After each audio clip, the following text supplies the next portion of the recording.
Nous avons vendu les 6 propriétés de grand-père et nous avons partagé l'argent, a dit maman joyeusement lors de la réunion de famille. Considérez que l'affaire est classée. Tout le monde a célébré. J'ai répondu calmement, c'est intéressant. Puis mon téléphone a sonné sur haut-parleur. L'étude notariale, madame, les acheteurs ont découvert que votre famille ne possède pas ces propriétés. L'avocat de maman a commencé à appeler frénétiquement. Je suis Élise Martin et, depuis 8 ans, je suis la déception de la famille. Non pas parce que j'ai échoué dans quoi que ce soit, mais parce que j'ai réussi discrètement. Alors que mon frère Julien devenait agent immobilier et que ma sœur Mathilde ouvrait son cabinet de conseil spécialisé, j'ai emprunté un chemin différent. Je suis devenu analyste de données pour une entreprise technologique de taille moyenne à Lyon. Un travail stable, un salaire décent, rien d'ostentatoire. Toujours en train de traiter des chiffres, demandait maman à chaque réunion de famille, sa voix dégoulinant d'une inquiétude qui masquait à peine sa déception. Toujours en train d'analyser des données, répondais-je. Eh bien, au moins c'est stable, disait-elle, ce qui signifiait en réalité, au moins, tu n'es pas complètement inutile. Mes frères et sœurs avaient des carrières éclatantes. Julien conduisait une Audi en location et publiait constamment des messages sur ses transactions immobilières. Mathilde avait une garde-robe de créateur et une présence sur les réseaux sociaux. Ils avaient l'air de réussir. J'avais l'air ordinaire. Je portais des vêtements simples, je conduisais une Renault Clio, je vivais dans un appartement modeste et je restais discrète. Ce que ma famille ne savait pas, ce que je ne leur ai délibérément jamais dit, c'est que grand-père Pierre avait tout compris. Grand-père a immigré du Vietnam en 1978 avec 276 € et un rêve.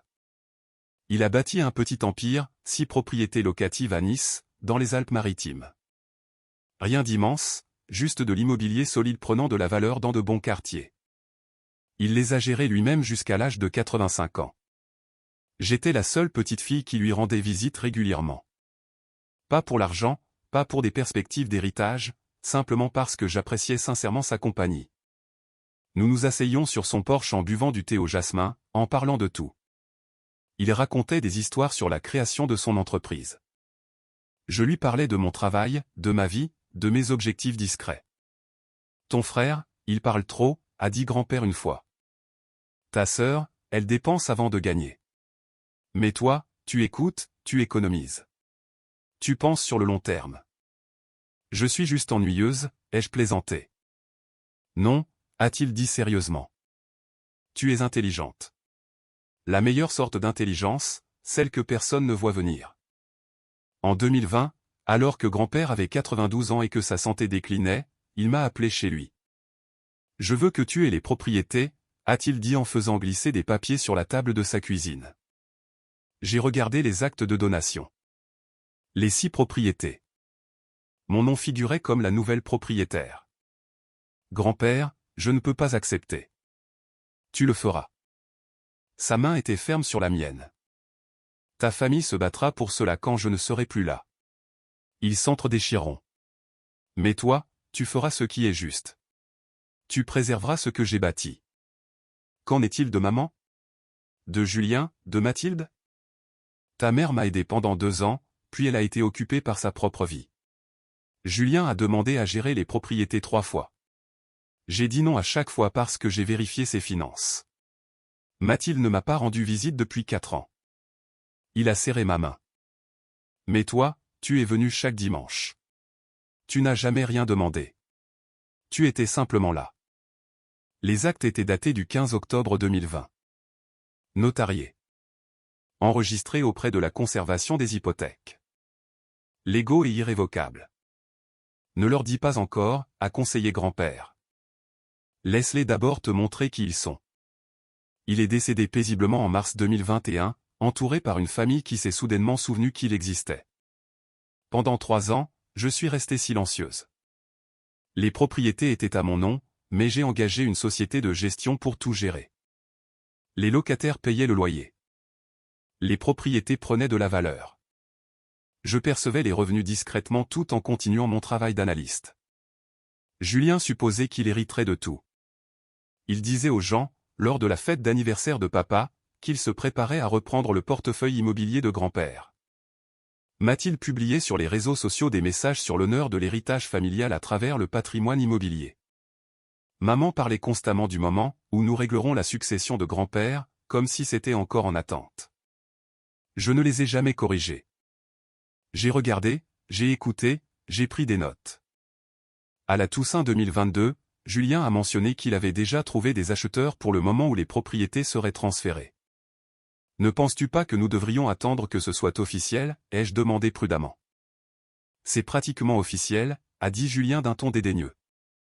Je suis le petit-fils aîné. Je comprends l'immobilier. Évidemment, elles me reviendront. Qu'en est-il de Mathilde?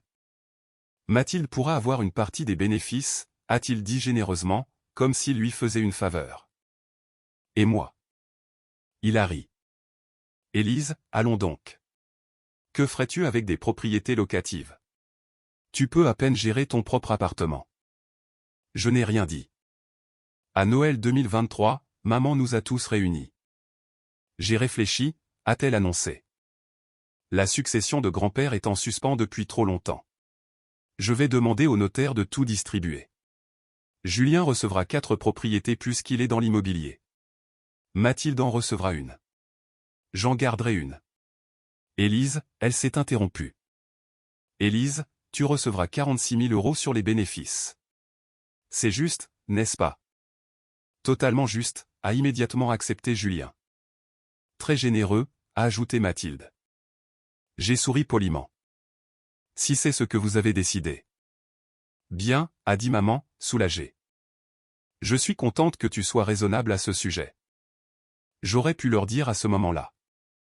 J'aurais pu produire les actes et mettre fin immédiatement à ce fantasme. Mais les mots de grand-père résonnaient, laisse-les d'abord te montrer qui ils sont. Alors, j'ai attendu. L'appel est arrivé un mardi d'avril 2024. Élise, c'était maman, nous devons parler des propriétés de grand-père. D'accord. Julien a trouvé des acheteurs. Nous vendons les 6. Le marché est parfait en ce moment. Nous partagerons les bénéfices comme nous en avons discuté, une répartition 4-1, et tu reçois tes 46 000 €. Vous les vendez? Nous les avons déjà vendus, a-t-elle corrigé. Les signatures finales sont prévues pour le mois prochain. Je voulais juste t'avertir. L'argent devrait arriver sur les comptes d'ici juin. Mon estomac s'est serré. Maman, as-tu vérifié les titres de propriété? Bien sûr que nous l'avons fait. Julien a tout géré. C'est lui l'expert en immobilier. Et les titres montraient quoi?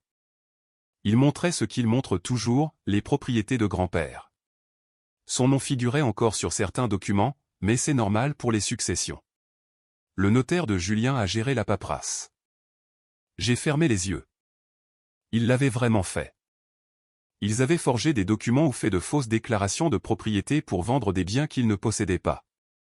Maman, je dois te dire quelque chose.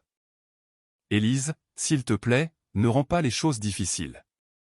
Nous avons été plus que justes. 46 000 €, c'est généreux étant donné que tu n'as jamais aidé pour les soins de grand-père. Je lui ai rendu visite chaque dimanche pendant 12 ans, ai-je pensé.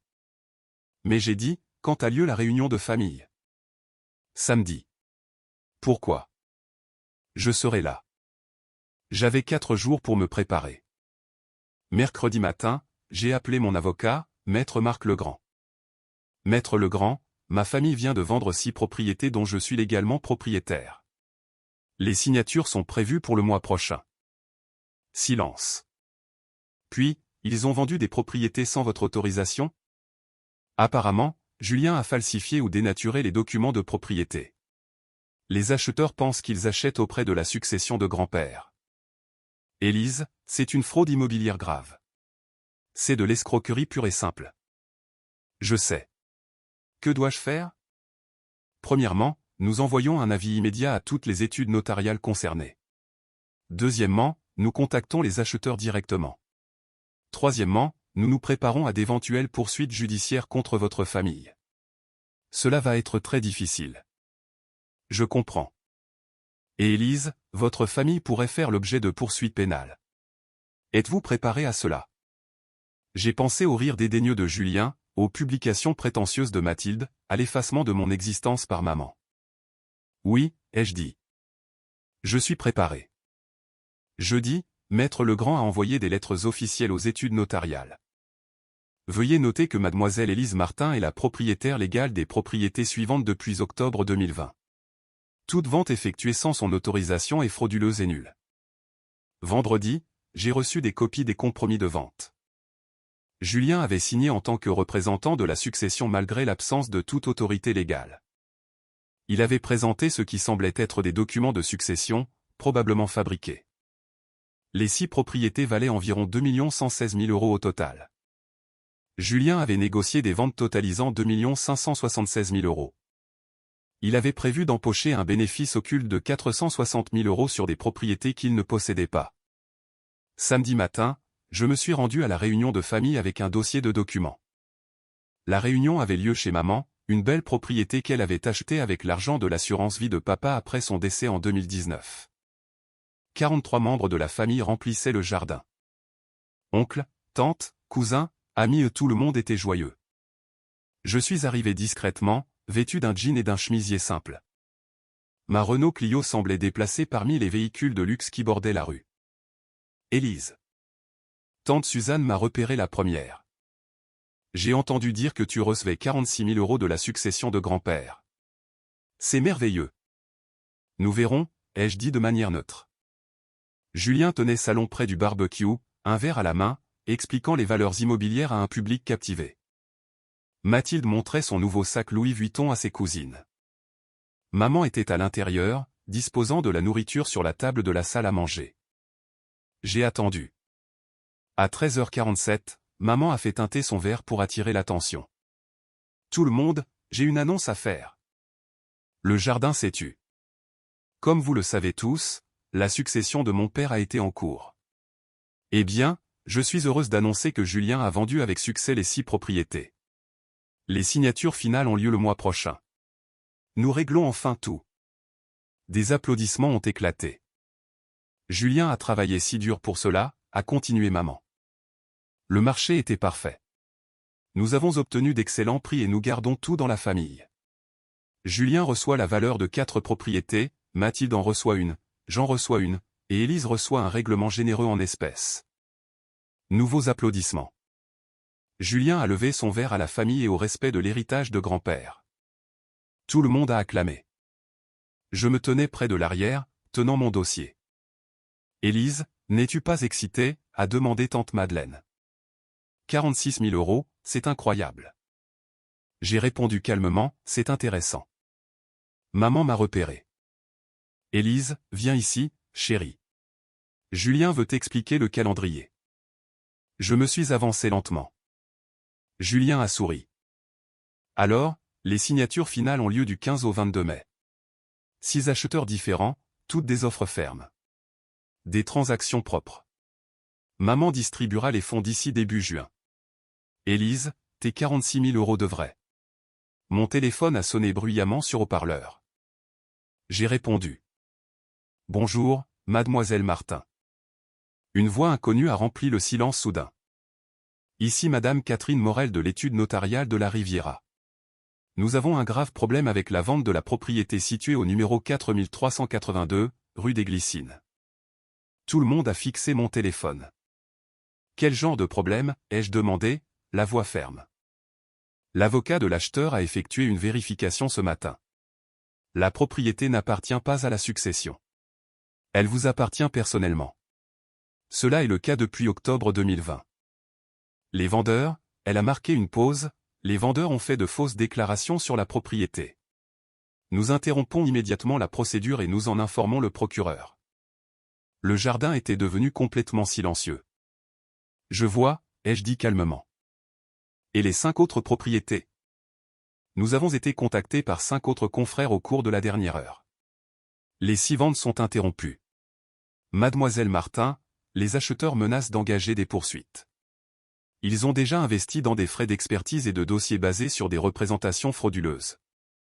Le visage de Julien s'était vidé de ses couleurs. Je comprends, ai-je dit. Je vais contacter mon avocat. Mademoiselle Martin, encore une chose. La chambre départementale des notaires a été informée.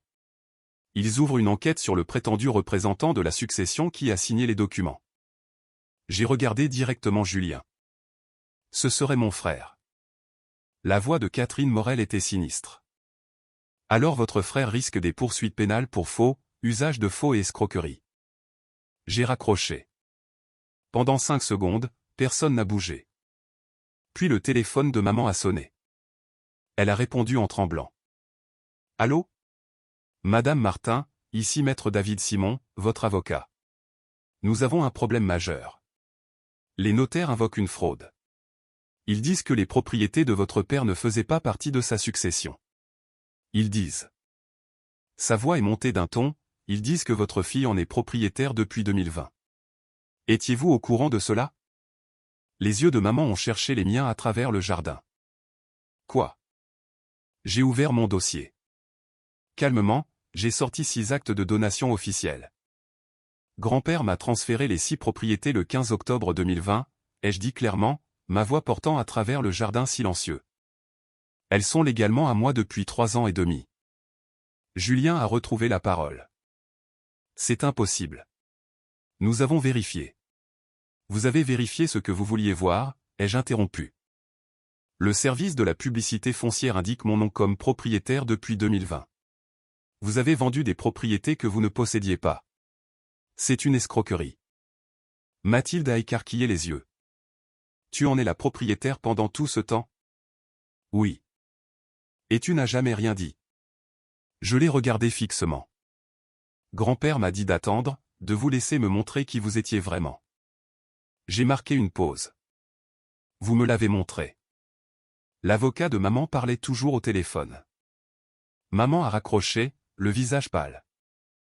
Élise, est-ce vrai? Je me suis approché de la table et j'ai étalé les actes. Tous enregistrés. Tous légaux. Le téléphone de Julien a commencé à vibrer continuellement. Il a regardé l'écran. Son visage est devenu livide. Les acheteurs menacent de nous poursuivre. Les 6. Ils le devraient, ai-je dit calmement. Tu les as trompés. Je ne savais pas, a explosé Julien. Comment étais-je censé savoir? En vérifiant les registres publics, ai-je répondu.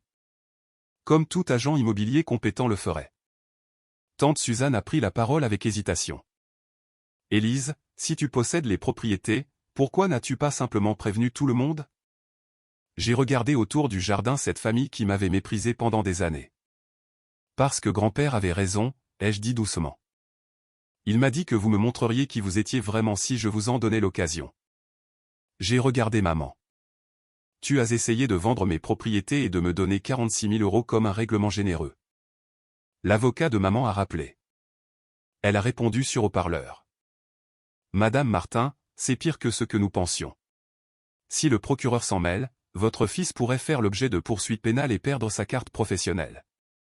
Les acheteurs déposent des plaintes. C'est un désastre. Les mains de Julien tremblaient.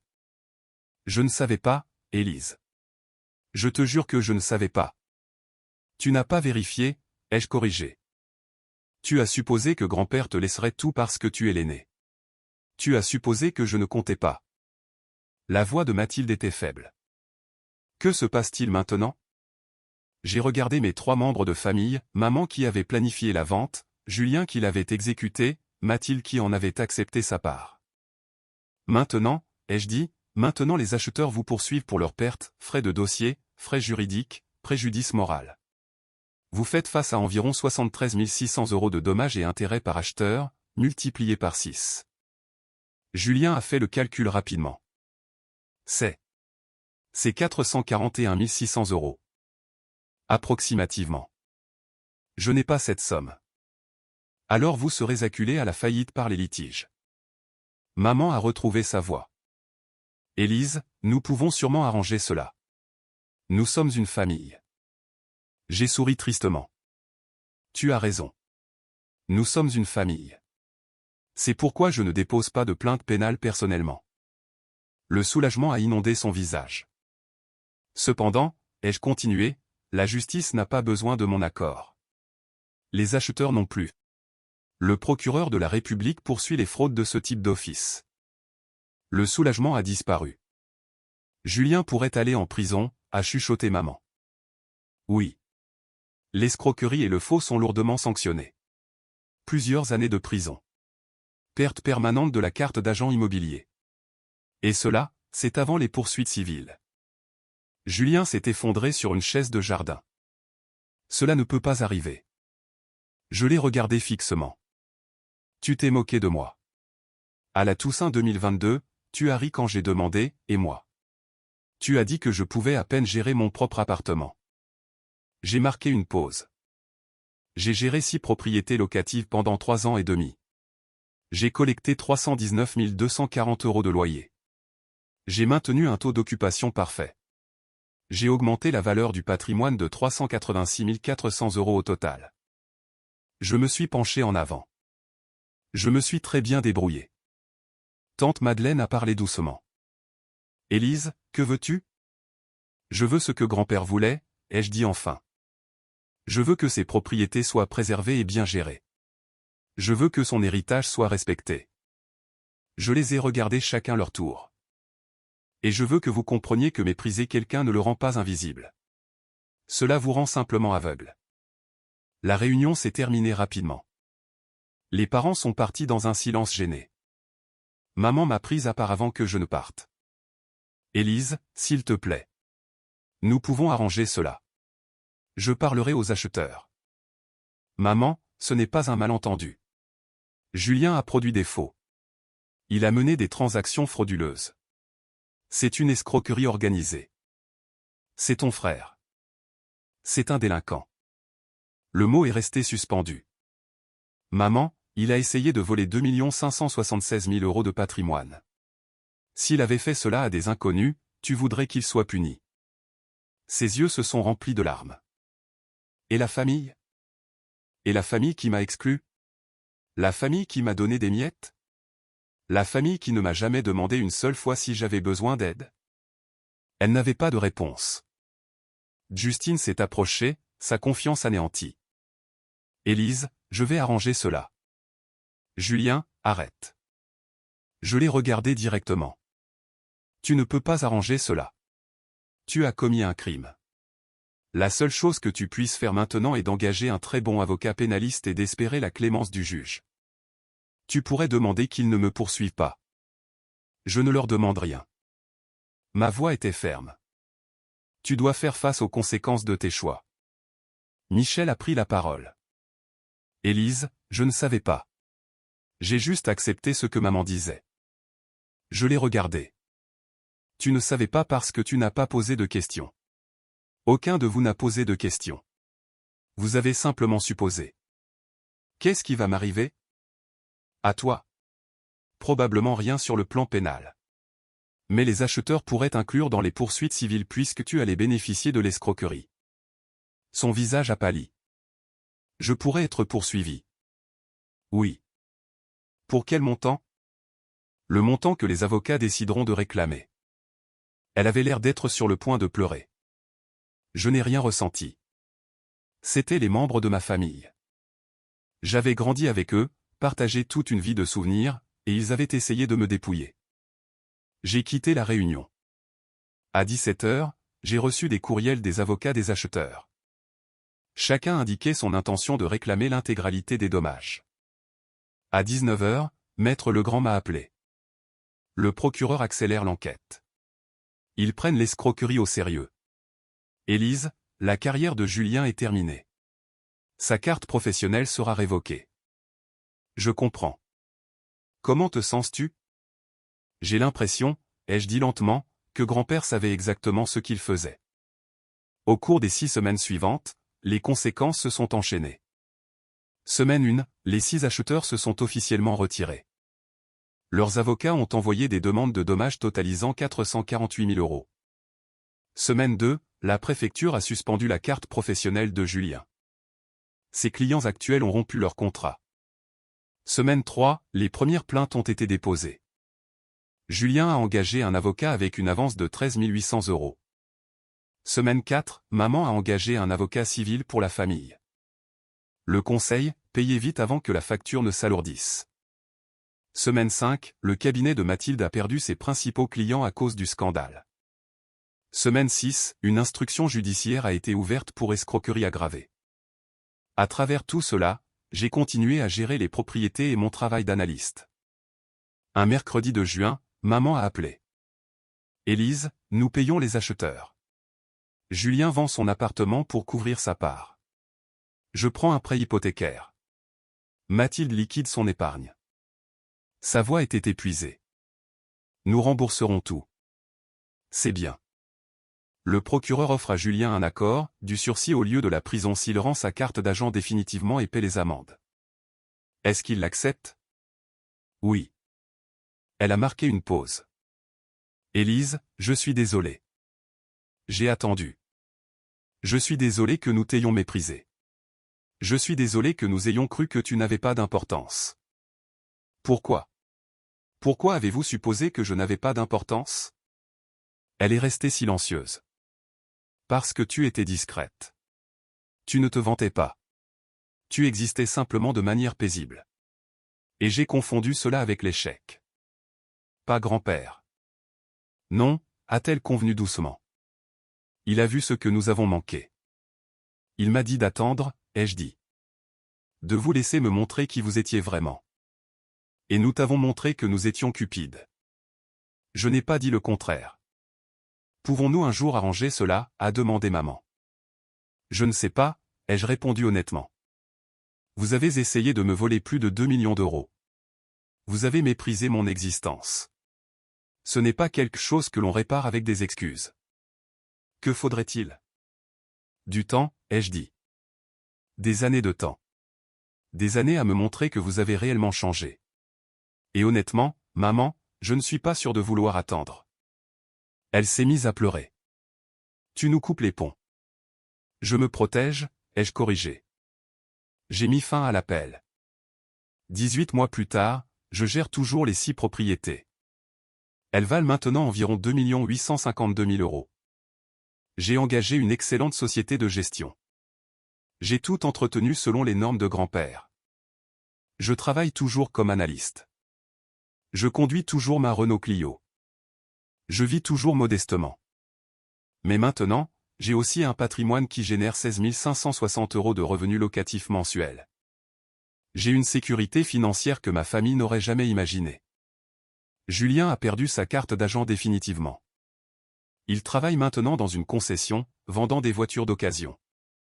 Son Audi a été saisi. Il vit dans un petit studio. Mathilde a fermé son cabinet. Elle travaille aux ressources humaines pour une entreprise locale. Sa présence sur les réseaux sociaux a disparu. Maman a vendu sa maison pour couvrir les frais.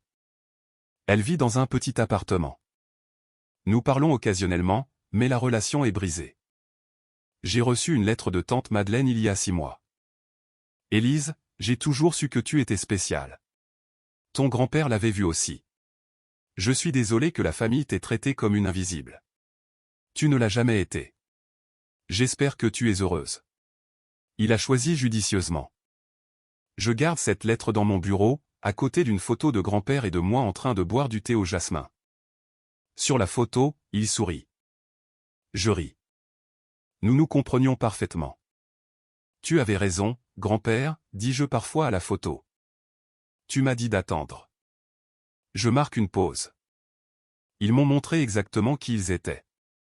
Et je leur ai montré exactement qui j'étais.